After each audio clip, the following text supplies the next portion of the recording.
días, gracias por estar en nuestra sintonía. Saludamos la presencia en nuestros estudios de Guillermo Lasso, candidato a la presidencia de la República por la alianza política Creo PSC. Guillermo, qué gusto que nos acompañe hoy en Guayaquil. Buenos días y bienvenido. Quiero iniciar la entrevista preguntándole cómo está ese estado de ánimo, cómo anda la salud, cómo se prepara para arrancar con fuerza la campaña hacia los comicios del próximo 7 de febrero del 2021. Muchas gracias, Luisa, por esta invitación. El ánimo muy en alto, la salud muy bien, trabajando muy duro, recorriendo el Ecuador desde las 6:30 de la mañana, muy temprano, en entrevistas de radio, de televisión y posteriormente recorriendo todas las ciudades del país.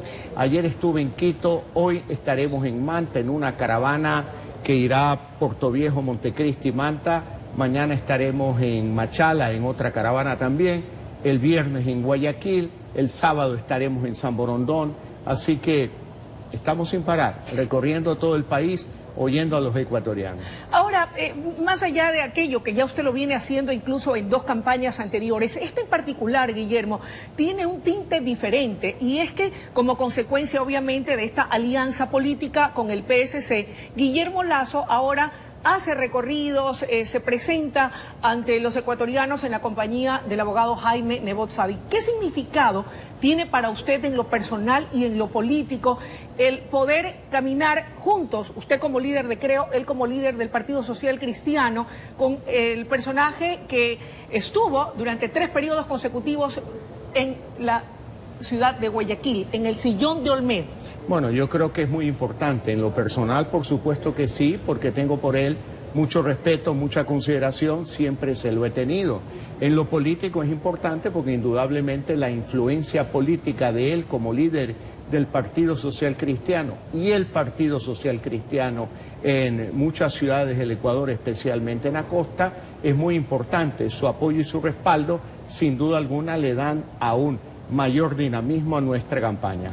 Ahora, Guillermo, mientras usted se lo ve con ánimo, con alegría, con optimismo, recorriendo el país, hay otros personajes que no están nada contentos y que por el contrario aseguran estar muy contrariados y molestos porque señalan que por culpa de la alianza Creo PSC se le está bloqueando su justa aspiración para terciar en los próximos comicios. Y me refiero específicamente al abogado guayaquileño Álvaro Novoa Pontón, que asegura que ustedes están incidiendo en el CNE para que él no participe porque saben que si él entra al ruedo electoral les va a ganar en primera vuelta. Mire, Luisa, yo creo que todo ecuatoriano tiene el derecho a participar en un proceso electoral. Todo ecuatoriano que quiera hacerlo tiene todo el derecho, pero también tiene el deber de respetar la Constitución, respetar la ley, respetar los plazos establecidos por la autoridad electoral, que es el Consejo Nacional Electoral.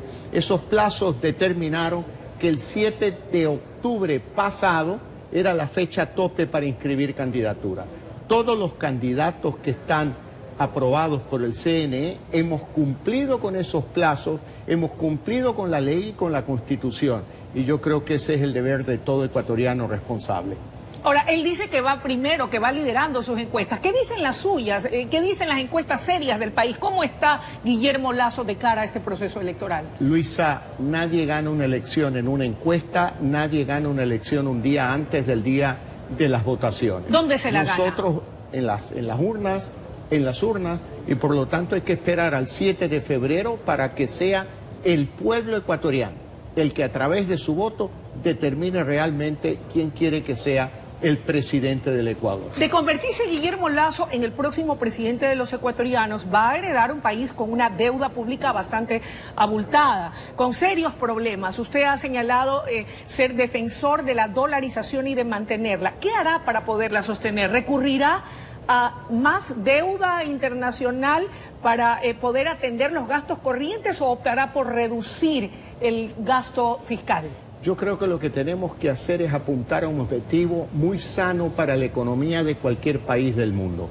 En el mediano plazo, déficit cero, para evitar mayor endeudamiento público en el futuro. Usted se ha referido, ciertamente yo defiendo la dolarización y le advierto al pueblo ecuatoriano que el candidato títere de Correa está planteando una desdolarización amigable no existe una desdolarización amigable. Esto es como si alguien te dice que te vamos a chinear amigablemente. Yo creo que la dolarización es un valor fundamental para consolidar la economía ecuatoriana y la economía de la familia ecuatoriana. Guillermo, ¿cuáles serían los riesgos de desdolarizar la economía? El riesgo de desdolarizar es decirle a los ciudadanos, mira, aquí te doy una moneda que es humo, que es electrónica. Esa moneda te la llevas a Colombia o a Perú o a los Estados Unidos y no sirve de nada. Lo que nos quieren llevar es a Venezuela, a esa situación de miseria que ha obligado a que muchos venezolanos migren a países como Ecuador a pedir caridad en las esquinas de las ciudades del Ecuador. Yo no quiero que los ecuatorianos migren ni a Colombia ni a Perú. Yo quiero que los ecuatorianos vivan felices en Ecuador con una moneda dura como es el dólar. Oiga, pero para poder tener acceso a esa moneda dura que es el dólar se necesita de un salario, y para tener salario, un salario digno, se necesita trabajo. Hasta antes de la pandemia, estadísticas serias hablaban de más o menos 5 millones de desempleados en el Ecuador. Luego de la pandemia ha subido 1 millón más, dicen los entendidos en la materia. ¿Qué hacer para poderles devolver la esperanza a los ecuatorianos de días mejores con un trabajo digno? Inversión.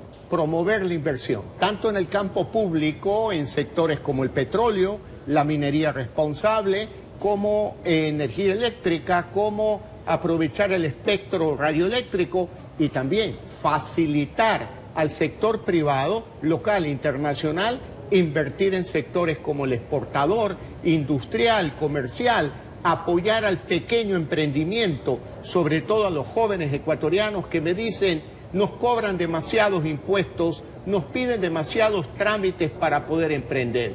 Eso tenemos que hacer y de inmediato. ¿Se puede lograr, Guillermo, con un código laboral que tiene ya más de 80 años? El mundo ha ido evolucionando, va cambiando. Hoy estamos en la era de la digitalización, pero seguimos con un código laboral de 1938.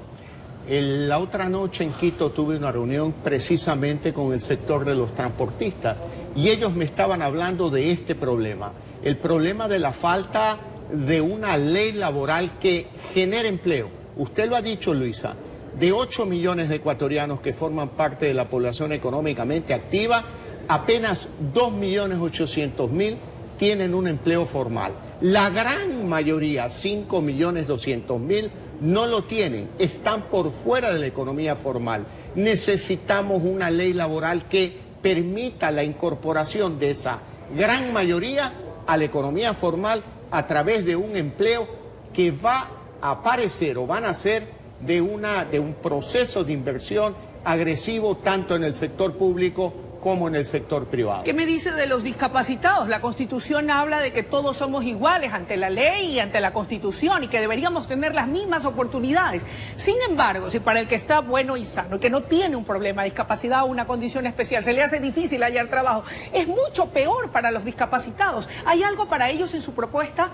Yo les digo a ellos, en primer lugar, existe una ley que los protege en términos de un porcentaje mínimo de la nómina laboral.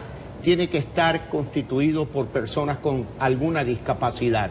Ahora, pueden emprender y una ley de emprendimiento que nosotros queremos promover, eliminando, bajando el exceso de impuestos, eliminando el exceso de trámites para que puedas emprender, para que puedas salir adelante, para que seas tu propio jefe y nadie te discrimine. Ahora, Guillermo, usted habla de bajar y eso me recuerda a otra preocupación importante de los ecuatorianos. Usted es un hombre con una amplia trayectoria en la banca y desafortunadamente mucho se ha satanizado el tema de la banca en el Ecuador. Con esa experiencia suya de llegar a la presidencia de la República, ¿qué hacer, Guillermo, para poder bajar las tasas de interés, de crédito productivo y de consumo y, por otro lado, más bien incentivar al ahorro a los ecuatorianos? ¿Es posible? Por supuesto que es posible y yo también coincido con muchos ecuatorianos. Las tasas de interés son muy altas, pero para lograr que las tasas de interés bajen, tenemos que arreglar la economía.